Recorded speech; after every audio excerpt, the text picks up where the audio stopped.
Hello students, welcome to R2 education. आज हम पढ़ेंगे कि संयुक्त क्रिया, मुख्य क्रिया और सहायक क्रिया क्या होती है। संयुक्त क्रिया किसे कहते हैं, सबसे पहले ये देखेंगे। हर एक वाक्य में विशिष्ट अर्थ का बोध कराने के लिए दो या दो से अधिक भिन्नार्थक का अर्थ है जिसका अर्थ भिन्न हो, क्रियाएं होती हैं जिन्हें संयुक्त क्रिया कहते हैं। वाक्य का अर्थ पूर्ण करने की जिम्मेदारी जब मुख्य क्रिया नहीं निभा सकती, तब जो क्रिया मुख्य क्रिया के बाद में प्रयुक्त होती है, प्रयुक्त का अर्थ है प्रयोग, वह वाक्य का भाव या अर्थ स्पष्ट करती है। मुख्य क्रिया के साथ आने वाली क्रिया वाक्य के अर्थ को पूर्ण रूप से समझने में सहायता करती है, अर्थात मुख्य क्रिया के बाद में प्रयुक्त होने वाली क्रिया को सहायक क्रिया कहते हैं। यहाँ दिए गए उदाहरणों के माध्यम से हम समझेंगे कि संयुक्त क्रिया, मुख्य क्रिया और सहायक क्रिया क्या है। सोनाबाई की लड़की कथकली पर डांस करने लगी। टैक्सी एक पतली सी सड़क पर दौड़ पड़ी। करामत अली सुनकर खामोश रह गया। ये जो वाक्यों में रेखांकित शब्द हैं, ये सब क्या है, संयुक्त क्रियाएं हैं। संयुक्त क्रिया में क्या आएगा, करने लगी, दौड़ पड़ी और रह गया। मुख्य क्रिया इसका क्या है, करना, दौड़ना और रहना। सहायक क्रिया क्या है, लगाना, पढ़ना, जाना। ये वाक्य के पीछे का जो करने लगी, ये सब अंडरलाइन जो भी है, रेखांकित वर्ड हैं, वो सब किस में आ जाएगा, संयुक्त क्रिया में। और जो करने का हो जाएगा मुख्य क्रिया, करना, दौड़ का दौड़ना, रह का रहना। और सहायक क्रिया क्या हो जाएगा, लगी का लगना, पढ़ी का पढ़ना, गया का जाना। पहले वाक्य में करना मुख्य क्रिया के साथ, लगाना सहायक क्रिया का प्रयोग किया गया है। दूसरे वाक्य में दौड़ना मुख्य क्रिया के साथ, पढ़ना सहायक क्रिया का प्रयोग किया गया है। और तीसरे वाक्य में रहना मुख्य क्रिया के साथ, जाना सहायक क्रिया का प्रयोग किया गया है। पहली सूचना है, सहायक क्रिया का स्थान मुख्य क्रिया के बाद यानी अंत में होता है। वाक्य में सहायक क्रिया का प्रयोग किसी भी काल में हो सकता है। वाक्य में मुख्य क्रिया के साथ सहायक क्रिया जुड़ने पर ही वाक्य का पूर्ण अर्थ निकलता है। चौथा है, सहायक क्रिया के पहले मुख्य क्रिया का होना अनिवार्य है। क्या क्या है दिया गया इसमें, सहायक क्रिया के पहले मुख्य क्रिया का होना अनिवार्य है, मतलब कंपलसरी है। अब हम ये चारों सूचनाओं को समझेंगे। इसमें पहला क्या लिखा है, सहायक क्रिया का स्थान मुख्य क्रिया के बाद में यानी अंत में होता है। तो जो सेंटेंस दिया गया है, जो वाक्य, तो यहाँ पर मुख्य क्रिया कहाँ पर है, ये करने, दौड़, रह, ये सब क्या है, मुख्य क्रिया है।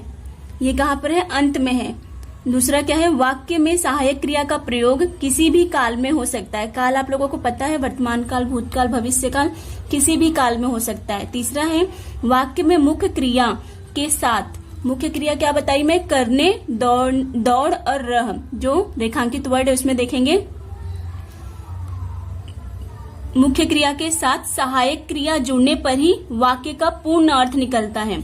अभी हम लोग ये पढ़ेंगे, सोनाबाई की लड़की कथकली पर डांस करने, और उसके बाद जो ये सहायक क्रिया लगी, पड़ी, गया, ये सब लगाएंगे, तभी हमें जो वाक्य है उसका पूर्ण अर्थ निकलेगा, पूर्ण अर्थ समझ में आएगा कि पूरा सेंटेंस का अर्थ क्या है।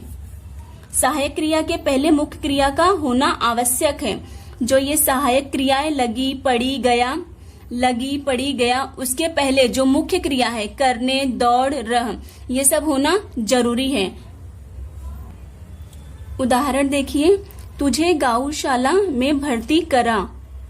अब समुद्र स्याह और भयावह दिखने, और उसके बाद सहायक क्रिया नहीं लगने की वजह से क्या हुआ है, हमें जो वाक्य है उसका पूरा अर्थ नहीं निकल रहा है।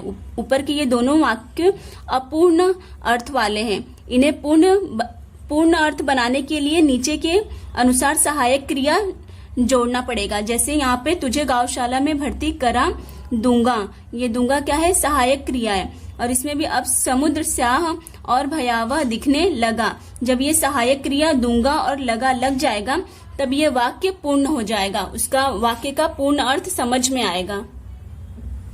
सहायक क्रिया संबंधी दो प्रकार के प्रश्न पूछे जाते हैं जो इस प्रकार हैं। पहला है वाक्यों में सहायक क्रिया चुनना। दूसरा है दी हुई मूल क्रियाओं का वाक्यों में सहायक क्रियाओं की तरह प्रयोग करना।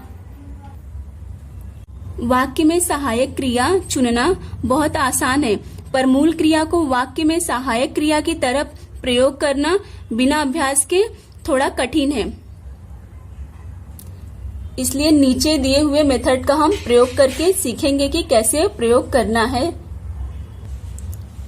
विधि क्या है? मूल क्रिया में होने वाला ना धातु को हटाना है, फिर बची हुई क्रिया को भूतकाल या भविष्य काल में बदल देना है, फिर उसे मुख्य क्रिया के साथ जोड़ देना है। जैसे सकना, इसका मूल क्रिया ये क्या है? सकना क्या है? मूल क्रिया है। इसमें से ना धातु हटा देंगे तो क्या बचेगा? सक। सक क्रिया बच जाएगा।